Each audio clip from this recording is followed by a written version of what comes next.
In the last Congress, this came up under a Democrat-controlled House, Democrat-controlled Senate, and a Democrat president.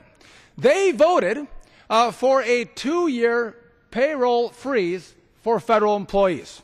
Federal workers have already made tremendous sacrifices to address our nation's budget deficits. The 2-year pay freeze to which they are currently subject will save taxpayers $60 billion.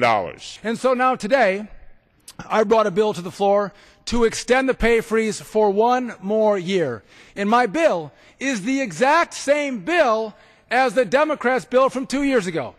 The only difference is that I've carved in members of Congress. On Monday, the Congressional Budget Office released a study which found that total compensation for federal employees was 16% greater than for private sector workers. Yet current federal salaries and benefits are not in line with the marketplace when compared to private workforce. According to a CBO report issued last month, quote, the federal government and the private sector also differ in the extent to which their workers are represented by unions, which can influence employees' compensation.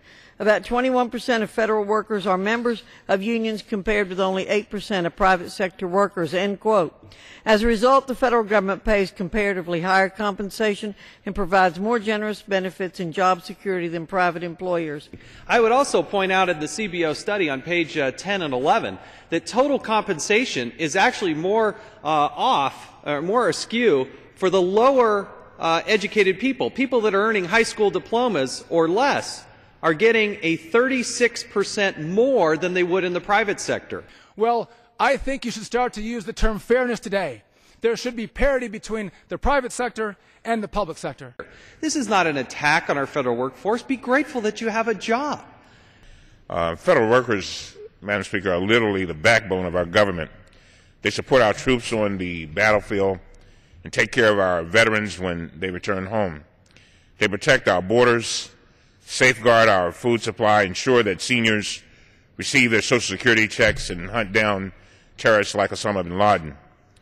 They carry out each and every federal program, service, and initiative Congress has created. And that's why we shouldn't be continuing to discourage federal employment by continuing to freeze their pay as the majority wants to do today. What we have here is a very clever political effort to have members vote either for their pay or against their pay being adjusted by a cost of living adjustment. Now, I'm going to vote against this bill. But I am for putting on, and I would hope that a unanimous consent request to do so would not be objected to on your side of the aisle. I am for bringing a bill to this floor which will freeze our salaries. So I now ask unanimous consent that after we complete debate on this bill, we add to today's suspension calendar H.R. 3858 so that we can vote as a body on freezing congressional pay. Is there objection to the gentleman's unanimous consent agreement? Madam Speaker, I do object to the unanimous consent. So I want to just be clear. We were denied the opportunity today to have an up or down vote on freezing congressional pay.